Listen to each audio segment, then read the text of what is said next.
बाबरकात फरमायो भली तू नेकोकार बन जीवन भली तू साले बन जीवन भली तू वली जे मकाम ते अची वञ भली तू गौस जे मकाम ते अची वञ भले कुतुब अब्दाल जे मकाम ते अची वञ भली निमाज़ी तहज्जुद गुज़ार ज़ाकिर बानो बणजी वञ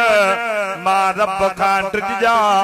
इए न कजा जो पंहिंजे नेकोकारी ते तू चई बस माणे वली बणजी वियो आहे वकूनू मअस्सादिकीन वली हुजी पर पोब साले सा सोबत कजा गौस हुजी पोब गौस सा सोबत कजा कुतुब हुजी पोब साले सा सोबत कजा अल्लाह ताला जो फरमाना सबनी मोमिनन जे लाए या सबनी वलियन जे लाए या सबनी गौसन जे लाए या सबनी कुतुबन जे लाए या सबनी अब्दालन जे लाए या ए मिठा जदे नेकोकारन के मोमिनन के सालेहन के वलियन के हुक्म वली जी सोबत में वेहे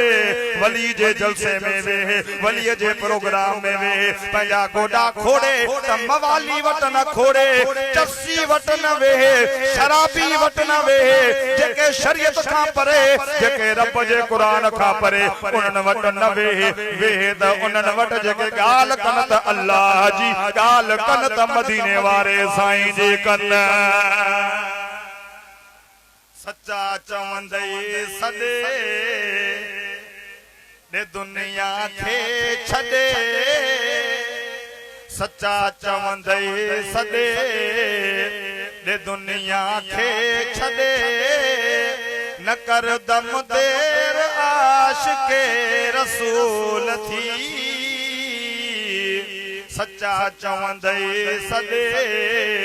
दे दुनिया खे छदे न कर दम देर आशिके रसूल थी अदब वारन दिया अब कहंदे आ अदब वारन दे कहंदे आ अदब वारन दिया खुदा वारन दिया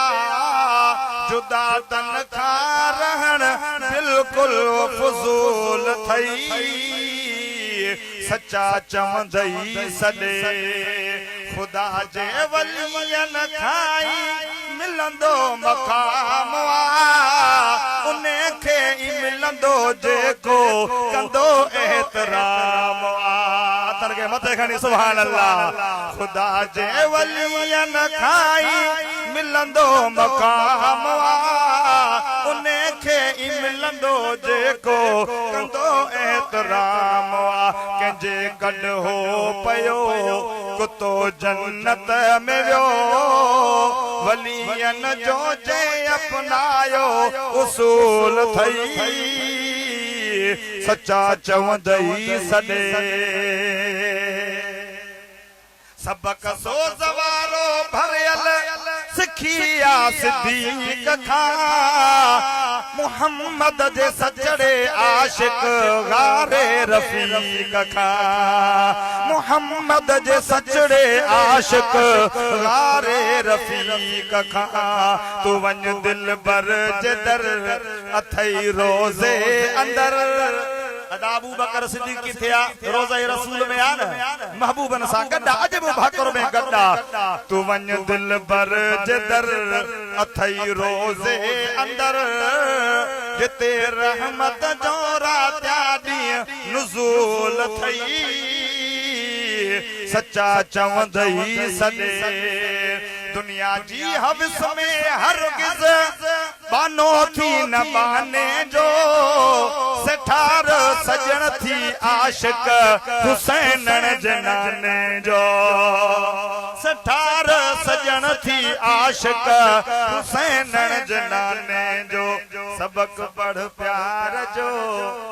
सयामद सबक पढ़ प्यार जो तू थी वन यार जो सबक पढ़ प्यार जो तू थी वन यार जो कंडो बण जी न वन मोहब्बत में फूल थी सच्चा चवंदई सदे जेके कुरान के मञण वाला हथ मथे खणी सुभान अल्लाह चवन रब जे कुरान जो हुक्म आ वकूनू मा असादिकीन सच्चन सा वेह सच्चन सा उठ सोबत सच्चन सा हुजे यारी सच्चन सा हुजे कैसा सच्चो हुजे एमपीए सा कैसा सच्चो हुजे एमएनए सा कैसा सच्चो हुजे दुनियादार सा न सच्चो उहो आहे अल्लाह फरमाए जेको मां रब सा सच्चो वा मुझे नबी सा सच्चो वा मुझे कुरान सा सच्चो वा मुझे महबूब जी शरीयत सा सच्चो वा तरीक़त सा सच्चो वा एडन सा वेंदे तू बि सच्चो बणजी वेंदे जरे तू सच ते पीही वेंदे मां रब तोखे पंहिंजे दोस्तन में शामिल करे छॾींदुसि अल्लाह ताला जी ज़ात मुझो चवण तव्हां जो ॿुधण क़बूल फरमाए वमा तौफीक़ी इल्ला बिल्लाह वमा अलैना इल्लल